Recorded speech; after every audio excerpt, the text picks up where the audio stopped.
नमस्कार। आज हम गोरखपुर से आए हाल की कुछ खबरों पर बात करेंगे। इसमें विकास की बातें भी है, अपराध की भी और खेल की भी, मतलब कई तरह की चीजें हैं। तो चलिए देखते हैं कि इन खबरों में क्या खास है। कोशिश रहेगी कि हम सबसे जरूरी बातें निकालें और समझें कि गोरखपुर में चल क्या रहा है। बिल्कुल।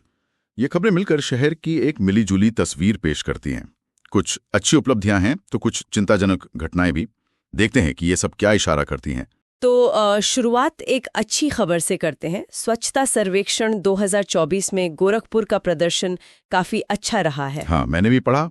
कई श्रेणियों में अच्छी रैंकिंग मिली है। जी, जैसे सफाई मित्र सुरक्षित शहर में देश में तीसरा स्थान, फिर 3 से 10 लाख आबादी वाले शहरों में चौथा और राज्य में तो पहला स्थान है। वाटर प्लस और 5 स्टार रेटिंग भी। ये तो काफी बढ़िया है और शायद इसीलिए मुख्यमंत्री योगी आदित्यनाथ भी आ रहे हों। हाँ बिल्कुल, वो बुधवार को आ रहे हैं। इन्हीं उपलब्धियों के लिए सफाई मित्रों, पार्षदों, कर्मचारियों का सम्मान करेंगे। अच्छा, और सम्मान के साथ साथ कुछ विकास कार्यों की भी बात थी शायद। जी हाँ, करीब 252.50 करोड़ की 177 परियोजनाएं हैं। उनका लोकार्पण और शिलान्यास भी करेंगे। शहर के लिए एक बड़ी सौगात है। निश्चित रूप से ये दिखाता है कि स्वच्छता के साथ साथ इंफ्रास्ट्रक्चर पर भी ध्यान है। अच्छा, प्रशासन की तरफ से एक और पहल हुई है, जीडीए वाली। हाँ, गोरखपुर विकास प्राधिकरण यानी जीडीए। अब वो जो पंजीकरण शुल्क होता है, अगर आवंटन नहीं हुआ तो सिर्फ 3 दिन में वापस कर देगा। ओह, यह तो बहुत अच्छा कदम है। पहले इसमें काफी देर लगती थी, लोगों की शिकायतें थी। बिल्कुल, अब ये कह रहे हैं कि पोर्टल पर 0 पेंडेंसी का लक्ष्य है। मतलब प्रक्रिया को आसान और तेज बनाने की कोशिश। देखते हैं जमीन पर ये कितना कारगर होता है। चलिए अब कुछ दूसरी तरह की खबरों पर आते हैं, थोड़ी चिंताजनक।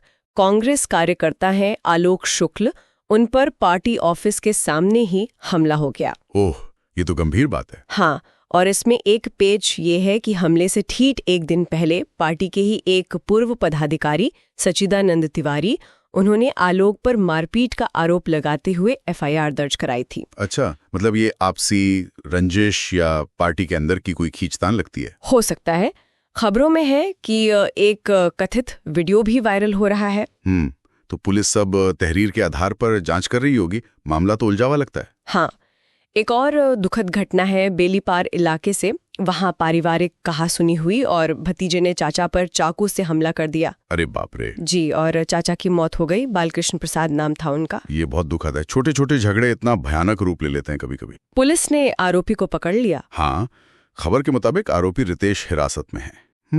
अच्छा, अपराध की बात चल रही है तो रेलवे स्टेशन पर भी कुछ हुआ है। जी, जीआरपी ने 4 लोगों को पकड़ा है। ये लोग ट्रेनों और स्टेशन पर लूट, चोरी, धोखाधड़ी करते थे। किस तरह की धोखाधड़ी? जैसे यात्रियों को टिकट दिलाने का झांसा देकर पैसे ले लेते थे और फिर गायब हो जाते थे। ओह, ये तो आम तरीका है ठगों का। पकड़े कैसे गए? सीसीटीवी फुटेज की मदद ली गई। पूछताछ में उन्होंने जो बताया वो थोड़ा अजीब है। क्या बताया? कि वो ये सब मौज मस्ती के लिए करते थे। मौज मस्ती के लिए? ये तो और भी चिंता की बात है। मतलब कोई मजबूरी नहीं, बस। हाँ, अजीब है। एक और थोड़ी अजीब सी घटना धर्मशाला ओवरब्रिज की है। एक स्वास्थ्यकर्मी बाइक से जा रहे थे। हाँ। और उनकी जेब में रखा मोबाइल फोन फट गया। क्या? जेब में रखा हुआ? ये हाँ, और वो बेचारे बाइक से गिरकर घायल हो गए। ओह, ये मोबाइल फटने की घटनाएं भी बढ़ती जा रही है। खतरनाक है ये। सही में। अच्छा, इन घटनाओं के अलावा प्रशासन कुछ नियमों को लेकर भी सख्ती दिखा रहा है। जैसे डीएम ने निर्देश दिया है कि अब किसी भी पार्टी में अगर शराब परोसनी है तो ऑकेजनल बार लाइसेंस लेना जरूरी होगा, वो FL11 लाइसेंस। ये नियम तो पहले से है, पर शायद अब कड़ाई से पालन करवाने पर जोर है। जी, कहा गया है कि अगर होटल, रेस्टोरेंट या बैंक्वेट हॉल बिना लाइसेंस शराब परोसते पाए गए तो कार्रवाई होगी। बिल्कुल, आबकारी अधिनियम और IPC के तहत कार्रवाई। लाइसेंस भी रद्द हो सकता है। ये जरूरी भी है सुरक्षा के लिहाज से। इसी तरह की सख्ती स्वास्थ्य सेवाओं में भी दिखी है। हाटा बाजार में 2 क्लिनिक सील किए गए हैं। क्यों? क्या गड़बड़ी थी? वो बिना पंजीकरण के चल रहे थे और वहाँ कोई डॉक्टर भी नहीं था। अरे, ये तो सीधे सीधे लोगों की सेहत से खिलवाड़ है। बिल्कुल। जांच के दौरान कुछ और क्लिनिक बंद मिले, उन्हें नोटिस जारी किया गया है। ये सही कदम है। ऐसे अवैध क्लिनिकों पर लगाम लगनी ही चाहिए। हाँ, तो ये तो हो गई प्रशासन और अपराध से जुड़ी बातें। अब अंत में एक अच्छी खबर खेल जगत से। अच्छा, बताइए। गोरखपुर विश्वविद्यालय के एक छात्र हैं सनी सिंह जी। उन्होंने रायपुर में senior national kick boxing championship हुई थी, उसमें कांस्य पदक जीता है। अरे वाह, ये तो बहुत बढ़िया खबर है। राष्ट्रीय स्तर पर पदक। जी हाँ, उन्होंने 5 मुकाबले जीते। ये विश्वविद्यालय और शहर दोनों के लिए गर्व की बात है। बिल्कुल बिल्कुल, युवा प्रतिभाओं का आगे आना हमेशा अच्छा लगता है।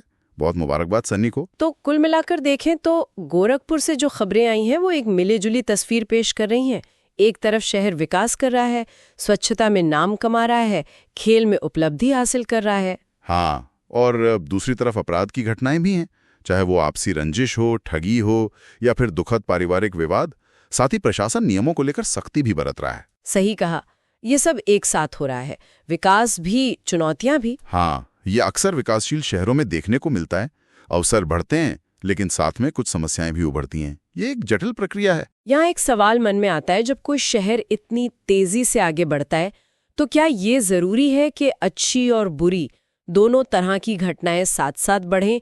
और ये जो विरोधाभास है, ये शहर के मिजाज को, उसके भविष्य को कैसे शक्ल देता है, इस पर सोचने की जरूरत है।